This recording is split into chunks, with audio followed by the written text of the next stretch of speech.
Meow Succum 23, your journey before open, heart, second year, chapter 12, control.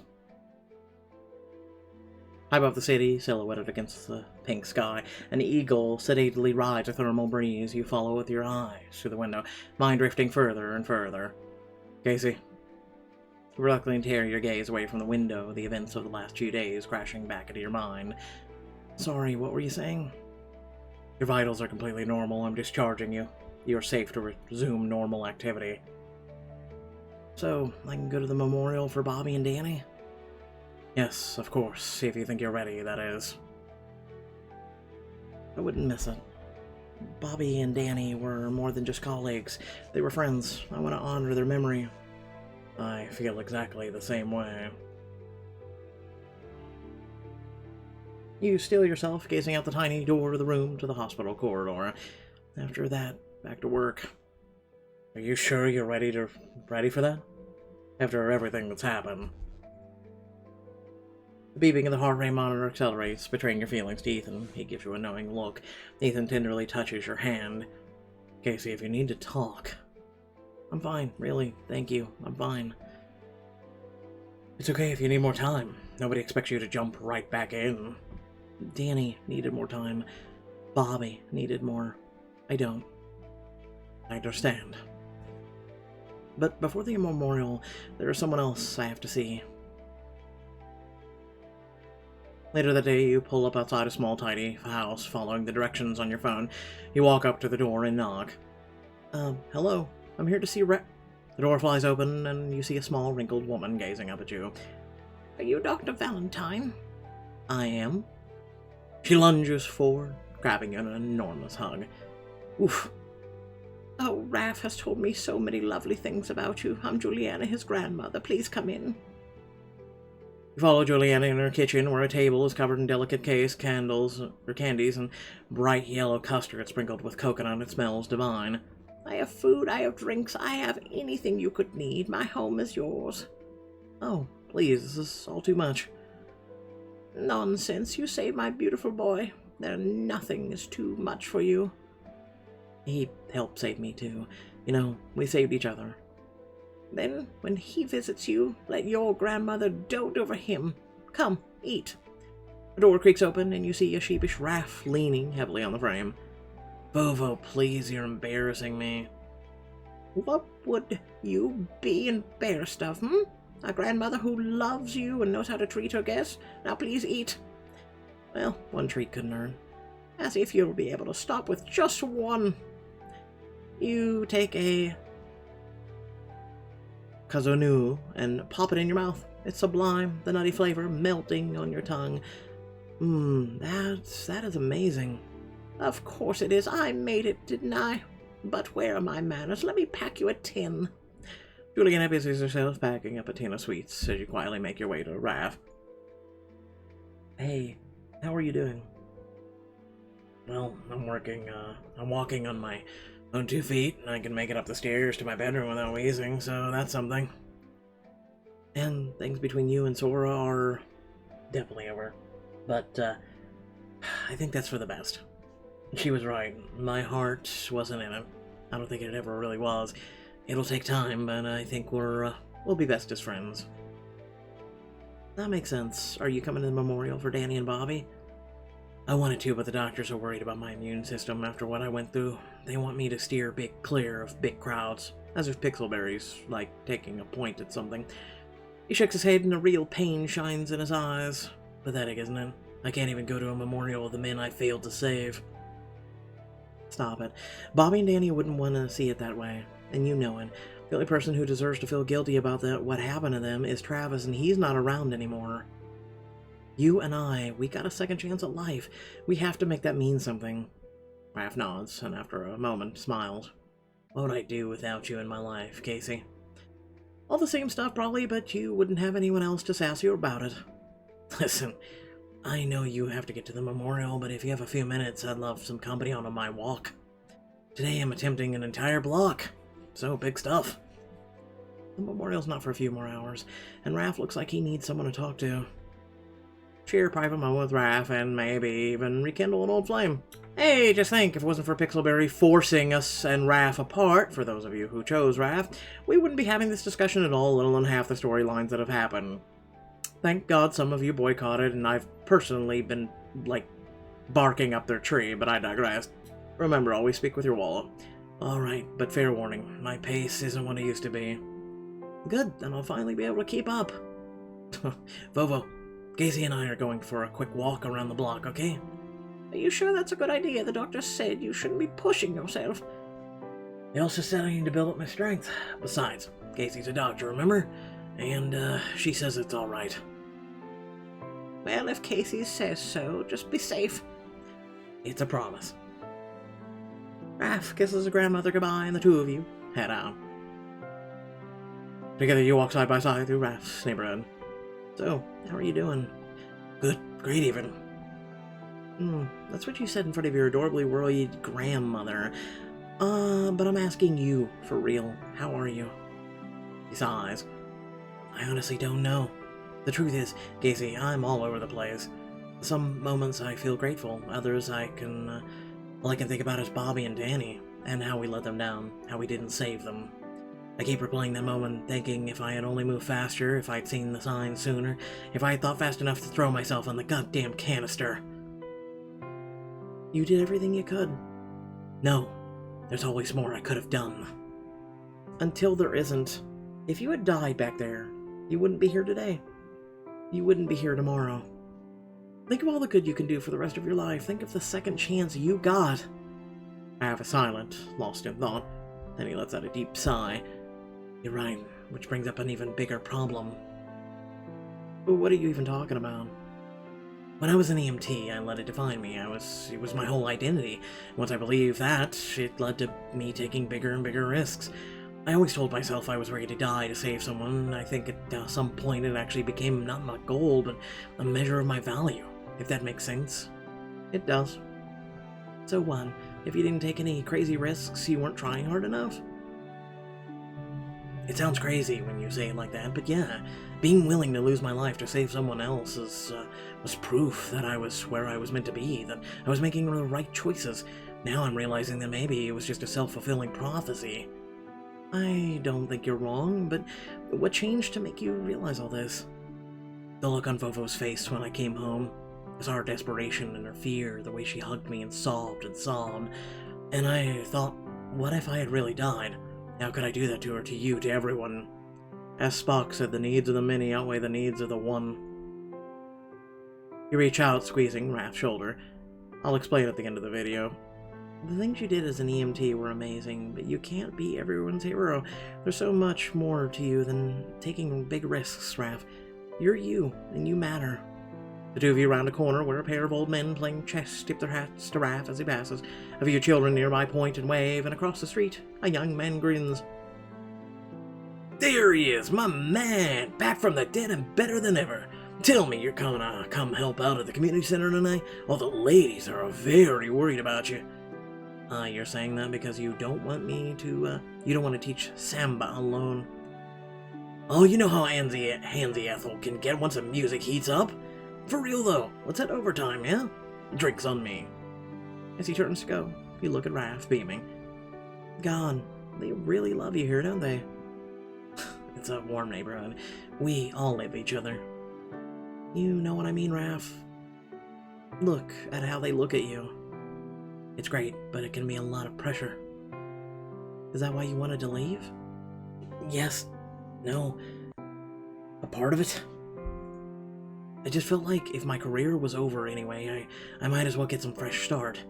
It turned my whole world, or life, upside down, and then right when I figured it out, what I was going to do next, it turned upside down again. You've been through a lot. I thought I wanted change, but now I just want things to slow down. I just want to know what's next. He looks around at the neighborhood, at the people, and he smiles. You know what, though? I'm glad Brazil didn't happen. I'd miss this place too much. And it would miss you. Together, you walk into a small, isolated park. It's empty now, save for the gentle touch of a breeze. It's nice here. Do you come here a lot? Sometimes, when I need to clear my head or just be alone. It's peaceful. He looks at you, eyes wide and vulnerable. Casey, what the hell do I do now? I feel like I know, what I don't want to be anymore, but without that, who am I? Reach out and take his hand. Just take it one day at a time, Raph. Same as everyone else. You'll figure it out when you're meant to. For a long moment, you both stand there, looking into each other's eyes. You step forward and hug Raph tight. He rests his chin on your forehead and smiles. Whatever happens next, Raph, we'll get through it together. That a promise? You know it. Later that day, you stand in front of your bedroom mirror. A light tap on the door wrecks you from your reverie. Hey, you ready to go? The others headed to the cemetery already. Just deciding on what to wear. No worries. We still have a little time, by the way. These came for you. Farley? Sorry about everything you went through, Best Farley. I was surprised, too. Kind of above and beyond for a landlord. Want me to get them in a vase for you? That'd be great. I'll be ready soon. Jackie closes the door behind her. You open your closet and search for something, anything that can help you face this day. I want to show Danny and Bobby the respect they deserve.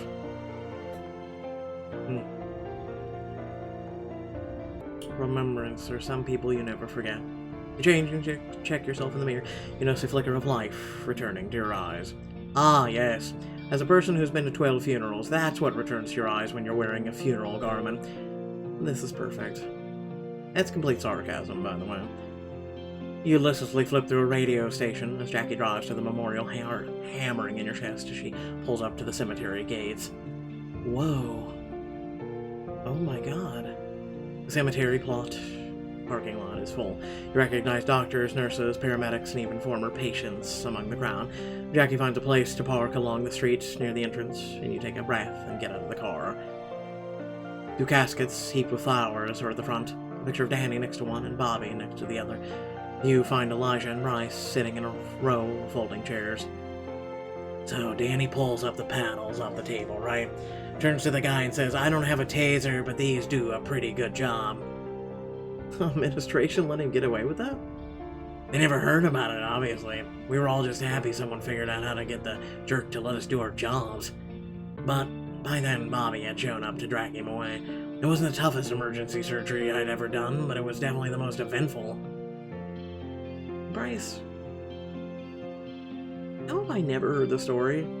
I promised Danny I wouldn't say anything, but now... His face falls. I don't think he'd mind us knowing, especially since it sounds like he was a total badass. He smiles gratefully. He really was. Apparently he told Naveen himself the day after it happened, and Naveen laughed so hard he could barely breathe. He glanced at Elijah, who's fallen silent again. His gaze is distracted. Elijah, you holding up okay? Yeah, I've been to too many of these. Yeah. You fall silent again. You feel a light touch at your wrist. Hey. Hey, Aurora. How are you holding up? Not great. I just spent a half an hour chatting with families of 2 guys I couldn't save. You tried your best. What happened to them wasn't your fault. I know that, but I can't help wondering what would have happened if I thought to bring Tobias and the others in earlier. Dwelling on what-ifs will drive you crazy. Trust me, I know. She sighs and wipes at the corner of her eyes. I've been thinking more about your idea about Edenbrook and Mass Kenmore working together somehow. You were serious, weren't you? Absolutely. Look what you accomplished working together. Good. Because I think there's something to it. We're all struggling under the cuts, but there are some obvious ways we could share resources. Does this mean you're already putting together a pitch? I'm just kicking the ideas around. But we're just second-year residents at our hospitals. We don't have the power to pull this off. Then who does? Naveen, Ethan, people like that. Aurora glances over towards the cemetery gates where Ethan is just entering. But before you can approach him, a priest moves to the front, raising his arms and clearing his throat. Slowly the buzz of conversation dies away. Please, friends, take your seats. The families have asked me to lead a brief, inclusive service today. Vast crowds quietly retreat to the rows of white chairs arranged in front of the gravestones. You find a seat on the end of the second row between Elijah and Jackie. Thank you. It warms my heart to see so many of you here to celebrate and pay tribute to the lives of Daniel Cardinal and Robert Gunderson. Their loss has devastated all of us. Both men live their lives in the service of others up until the very end. Swallow hard, Jackie sniffs beside you, her eyes welling with tears and her jaw clenched. On the other side, Ethan Eliza's tears flow freely over his cheeks. Take both. Extend your hands to both your friends. They take them, Jackie lacing her fingers through yours and Elijah holding you as tightly as if you were a life raft. You both lean in, shoulders pressed against yours in silent support.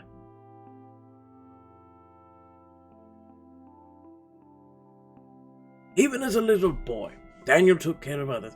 According to his mother, every stuffed animal in the house had bandages and patient charts. The crowd laughs, appreciative. After serving his country in the military, Robert wanted to continue to find a way to give back to his community to make it stronger. He told friends that working at Edenbrook made him feel like a part of something bigger. We all go through life hoping to find meaning, purpose. For Daniel and Robert, careers helping others with just that. You try to take a meaning from his words, but inside all you feel is anger, powerless. I'm going to ask their friends and family to stand up now and help us remember the beautiful lives they led.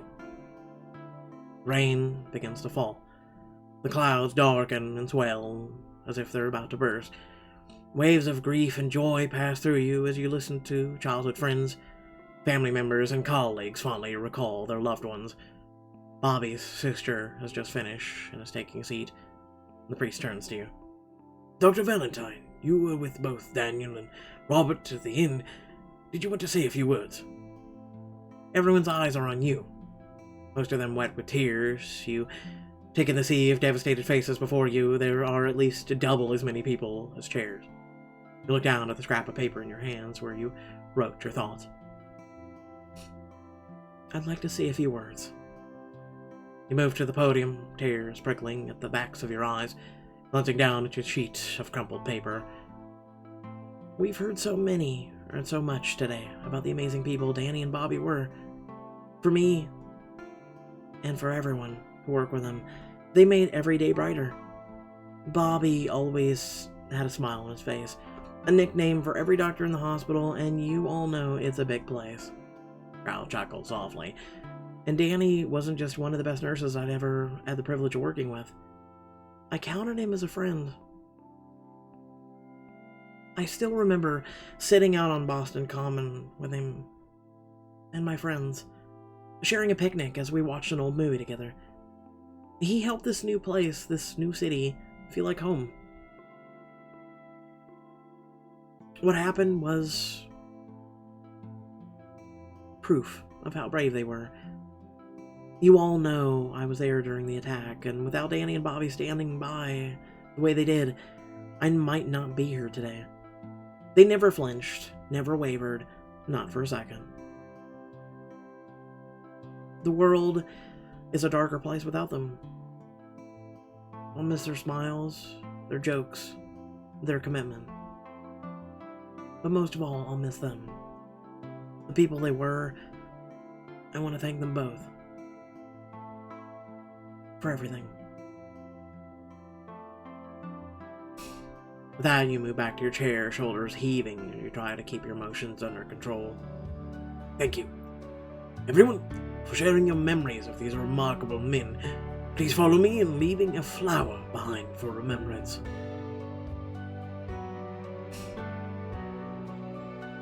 Please stay to the end. I would like to add something. You watch as the priest moves to a bowl filled with orchids, taking two and placing one on each of the caskets. He turns to the crowd, holding the bowls out in front of him. One by one, the mourners file past.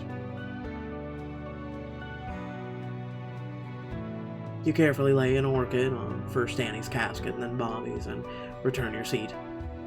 A young woman moves to the front and begins singing an achingly beautiful song. Oh man. As the woman's voice soars, the caskets are lowered into the earth beside you. Elijah buries his face into his hands. And just like that, the service is over and you find yourself staring at the graves as people begin to shuffle into their chairs. The hospital is hosting a reception just down the street. Please join us there. Staring over the shoulder at the gaping holes in the earth, you trail Jackie to the car, too hollowed out to manage more conversation.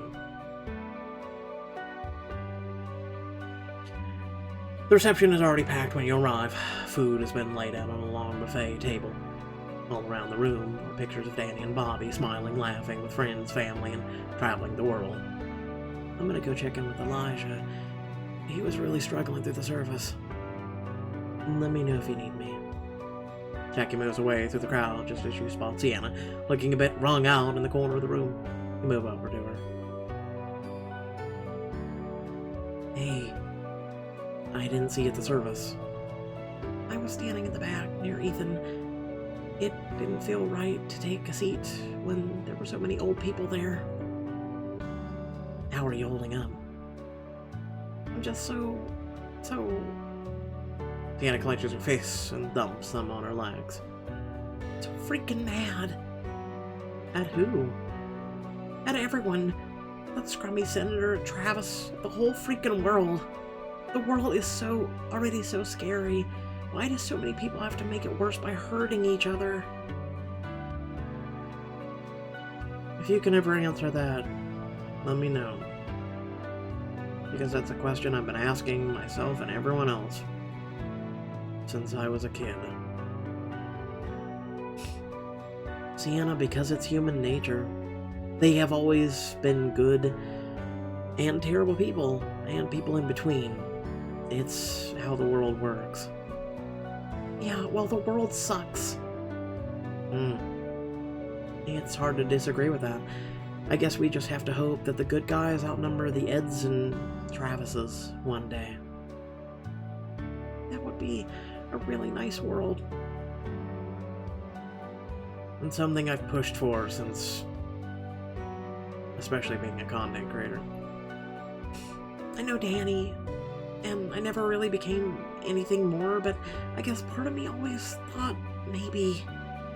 Sienna slumps, tears dripping down her nose. You wrap your arms around her and hold her close as she sobs against you. You stay that way for a long time until, at last, Sienna wipes her eyes and pulls away. I'm alright, I promise, but I should probably go wash my face. Thanks for being here, Casey. Anytime you need. After everything that's happened these last few days, I'm realizing we never stop needing each other. Sienna makes her way to the bathroom. After making rounds of friends, family, colleagues, you lean back against the wall, just watching. The same feelings of powerlessness that engulfed you at the service threatens to overtake you. You wish that every fiber of your being, if there was something you could do right now, something meaningful. Sienna's right, and my friends aren't the only people in need right now. Spot Aurora moving through the crowd. A sudden desperate idea takes hold of you. You charge over to meet her. We need to talk to Ethan about our plans. Mass Kenmore and Edenbrook need each other. What now? We're at a memorial service. Besides, we haven't put a proper pitch together. And it's the best time. That doesn't matter. Ethan's the perfect person to take this to the board. And he and Tobias just work together to cure the incurable. Every day we wait, they forget that a little more and remember how much they love their stupid competition. That's a fair argument, but you don't bother to listen to the rest of her rebuttal. You march over to Ethan, letting Aurora hurry behind you. We have an idea to save the hospital. Can it wait until we're back at the hospital? No, it can't wait. Every second counts. How so?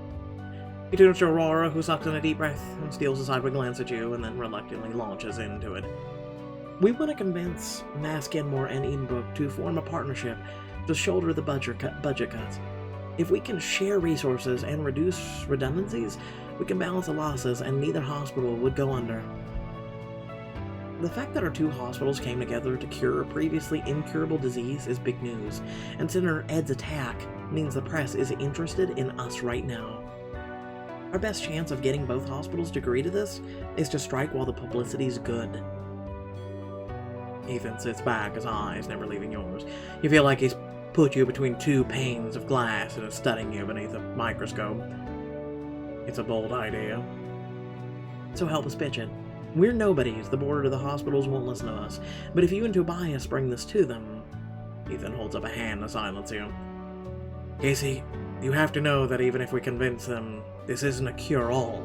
Sharing resources means sharing staff. Redundancies include people. People will still lose their jobs in this scenario.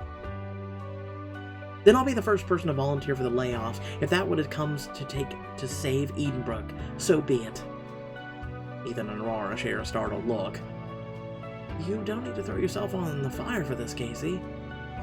I'll do whatever it needs, whatever that means.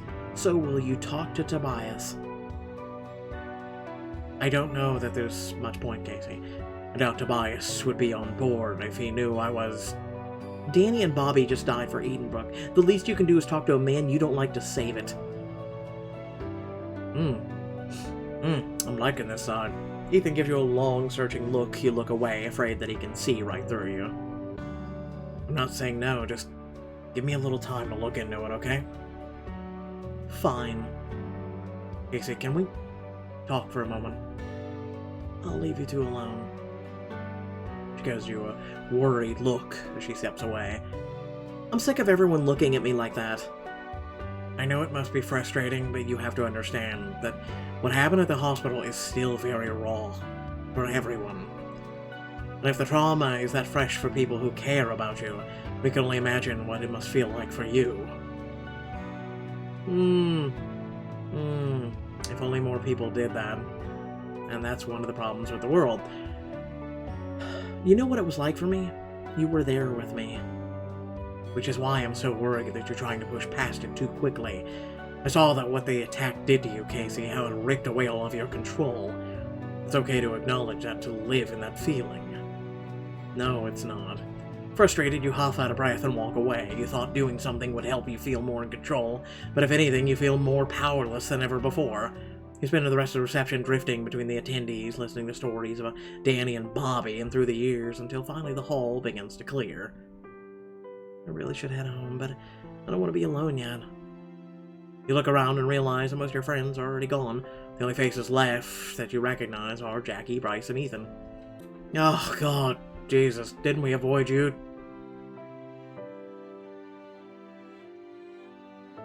You drift over to Ethan's side, still feeling defiant after your earlier conversation.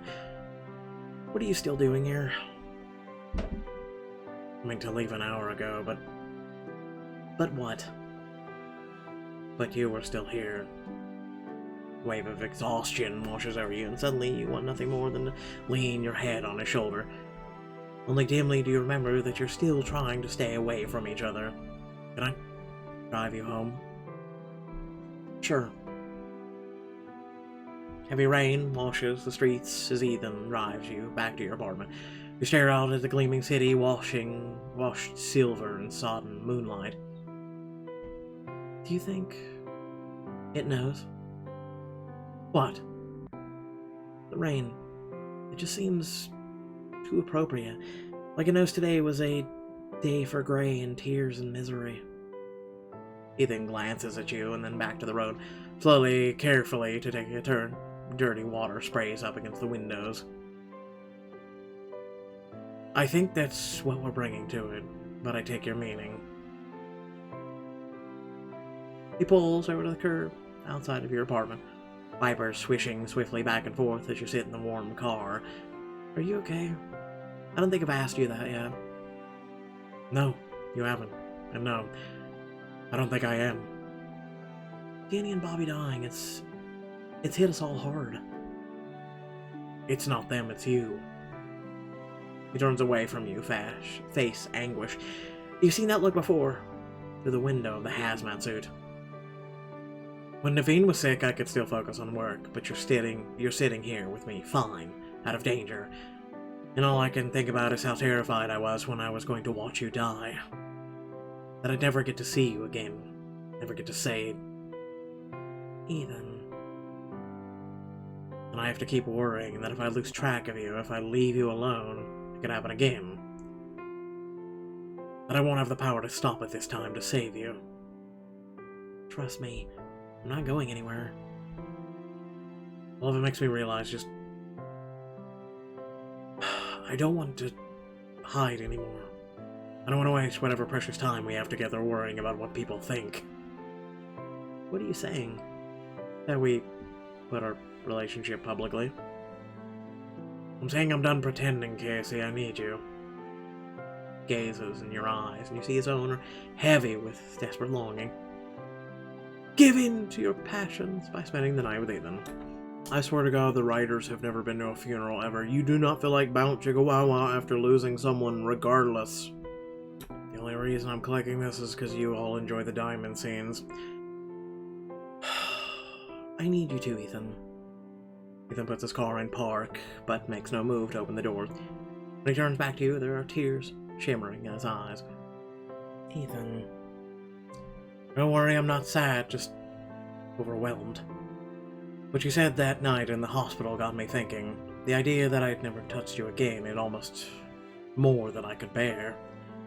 Casey, you know what I was like when I first met you. A cynic, a bully, sometimes burned down on seeing new interns come through every year and make the same mistakes.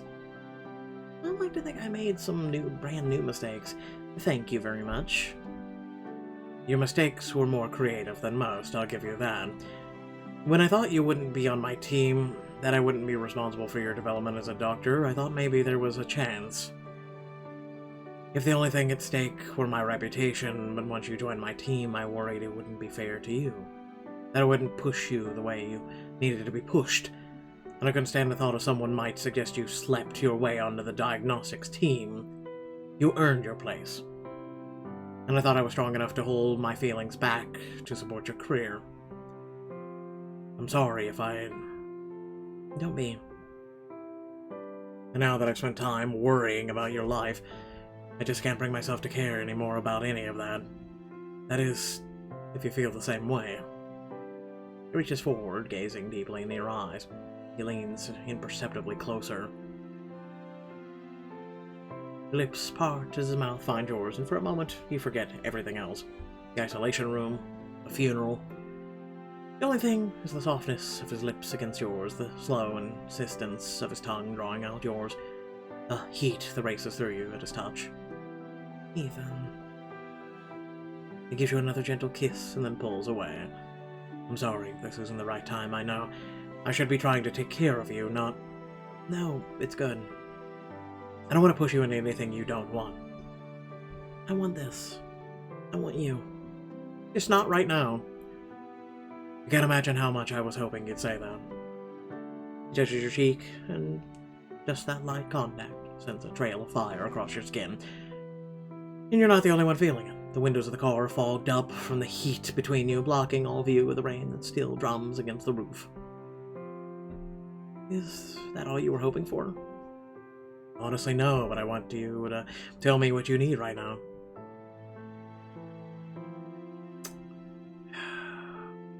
Can I just go into the apartment building and we cuddle?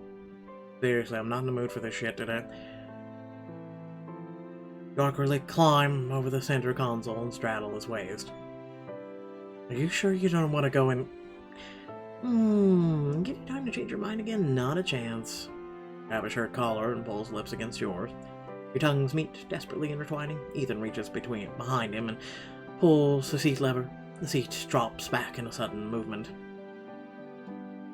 Trust me, I have many more tricks up my sleeve. Ethan pulls your clothing off, throwing them into the back seat, and then removes his own shirt and pants. You've done this before in a car, I mean... What are you implying? I'm just a natural. Right. Wraps his arms around you, pulling you flush against him, his lips delve between your breasts, trailing a blaze of kisses along your bra line. You sigh. You can't imagine how good that feels. Ethan pulls your bra aside and buries his face in your breast. his lips and tongue teasing your sensitive skin. He gasps as his hand slides beneath the fabric of your panties. You try to grind against him, but he holds back, teasing you with light touches until you are writhing desperately on top of him. His face lights with laughter and desire. Don't rush it. We've got all night. Grabbing both of his wrists, you pin his hands up on either side of his head as you rub your body against the length of his before taking his mouth in a kiss. After how long you made me wait? I want to savor this. Grin wickedly as you grind against him, feeling the bulge of his desire. I'm gonna make you beg for it. Don't be so certain. Sounds like a challenge. Still holding his arms in place, you drop light kisses against his mouth, his neck, dipping gently at his soft earlobe. Letting go of his wrists, you run your hands down his waist, freeing him of his underwear. You lower your mouth, a jolt of desire running through you as he bucks and cries out your touch. With teeth and tongue, you tease him, bringing him to the brink, but not allowing him to release. You win, you win, you win. Okay, I'm begging. Now? Now. You move back on top of him, lowering yourself against him in one smooth motion, sighing with pleasure as you feel your bodies join together. There's barely room to move in the cramped car, but you manage to arch against Ethan, his hands pulling you to him in a fierce rhythm as his mouth rains tiny nips against your neck and breast. Casey. Ethan. Make it last as long as you can, but it could be any minute or hour before you both are crying out in pleasure, drifting down from the heights to lie spent in each other's arms. You lie together for a long time, teasing his cheek with soft kisses, relishing the freedom to touch him after such a long period of restraint. You're quiet. What are you thinking? I'm wondering... Can we do this inside next time? He laughs, the sound rich and warm inside the tiny protected space of his car. We can do whatever you like, whenever, wherever you like it. It's a potently dangerous invitation. I'd hoped you'd see it that way. The fog on the windows turns the world white as you let yourself relax in his embrace. The car, your cocoon against any further decisions, judgment, or grief. You're lounging around the apartment a few days after the memorial service, unsure what to do with yourself. The weather has turned wintry, and you shiver as you move through the empty apartment. Why didn't I just go back to the work like everyone else? What was I so afraid of? Why are you wearing a gold necklace and a uniform we've never seen before? I need to right this wrong. Hold on. Wait, never mind. Apparently clicking the clothing thing does nothing. I just don't get her outfit. But then you imagine walking the corridors, passing the room where it happened, visiting the nurse's station, only to realize Danny's not there and never will be again. Everything. I'm afraid of everything. Sighing, you flop onto the couch. You're just about to find something on TV when you hear a knock at the door. You open it to find... Hey, Casey. Just wanted to see how you were holding up.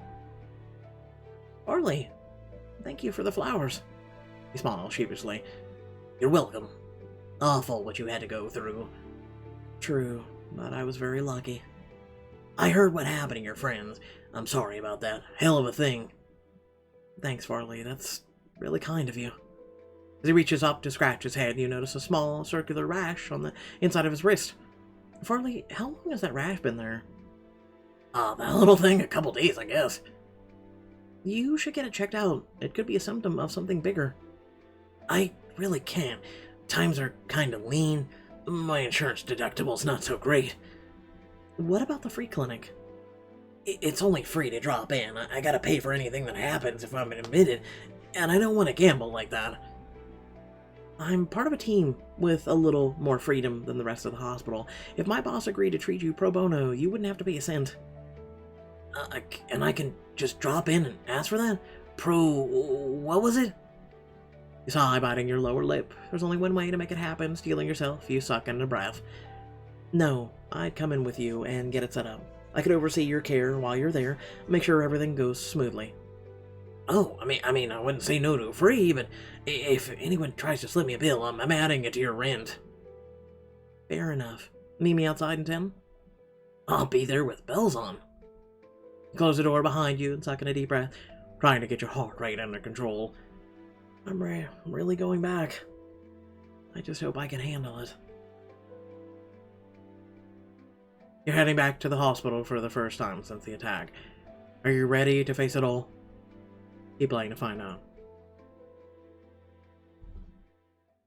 So, before I begin my statement, for those of you who don't want to tune into it, thank you all for watching. You know what to do. It's on the screen. Please make sure to subscribe if you aren't subscribed already. It helps out the channel, it helps out the community, it helps out me, and it helps out you by delivering even more quality content. You'll receive notifications, especially if you enable that, and the whole 9 yards. If you really do enjoy the content, and you already are subscribed, or not even subscribed, but you want to share it, get it out there because you did enjoy it, please remember to like and share it. So, let's go ahead and get to the end of this video, shall we? First of all, as a person who played Open Heart, which if you, or not Open Heart, but the With Every Heartbeat, if you have not played that or watched that on my channel, that is up. Feel free to check that out. Danny was even more, and will be even more, missed.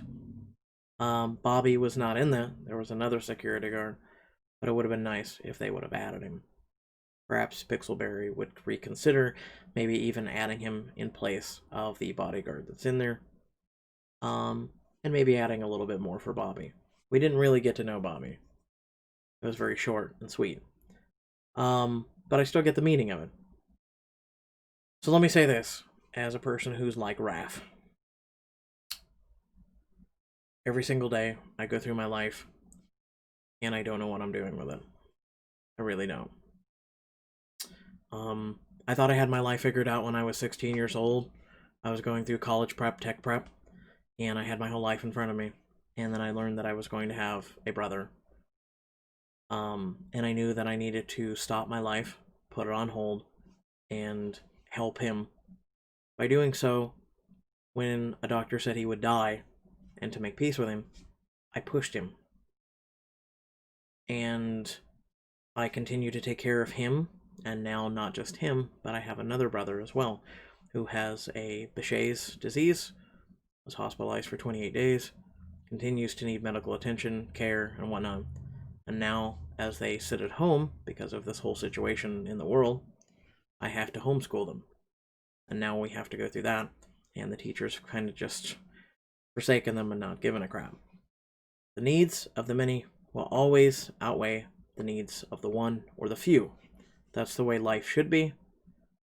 It should not be, you taking a deal for $35 million and then taking a crap on your community, and abandoning them for months and months and months once the deal was all set and you got to enjoy your life, and then, then you've got 60,000 plus viewers tune in for your first stream back, and if you guys know who I'm talking about, you get it, but otherwise, it just amazes me that when someone kind of abandons their community, everyone goes flocking back as if nothing happened. The same could be said when a person lies to their community, is called out, bold-faced lie, proof, and the whole 9 yards, and people continue to support that person, even though a content creator or person in general literally bold-faced lied to their whole entire community and generated sympathy and the whole 9 yards, and people eat it up and will continue to support that person. If you don't know who that is, feel free to ask in the comment section, and I will be glad to answer who. To me, I've always been a person who will take a hit for the many, for the needs of the others, and everything else, and I continue to do that to this day. I continue to advocate for other people and whatnot. And I believe that is what our life is, isn't it? We are born into this world, and we are taken care of. And when you get old, or you have medical issues and whatnot, you end up having to be taken care of them too. Think about that. We are caretakers. We are supposed to be taking care of one another, united, and together we are able to accomplish so many things. And that's why, when I say, make sure to like and subscribe and everything else, because it helps us, it helps the community, it's no joke. Because if that's not happening, then there's no community. If there's no community, there's no channel. And it's just me being here for if you want to tune in, or whoever will tune in. That's how this works. It's us in this together. I'm not doing this for myself. Trust me. There's a lot of other things I could be doing right now. So, hopefully I've conveyed some of my feelings. I've ended this video with a decent enough rant and a message to all of you. There's a lot of other things I want to say right now, but maybe you'll tune into one of my Twitch streams and we can talk, which I'll be streaming here shortly. Thanks for watching. Peace out.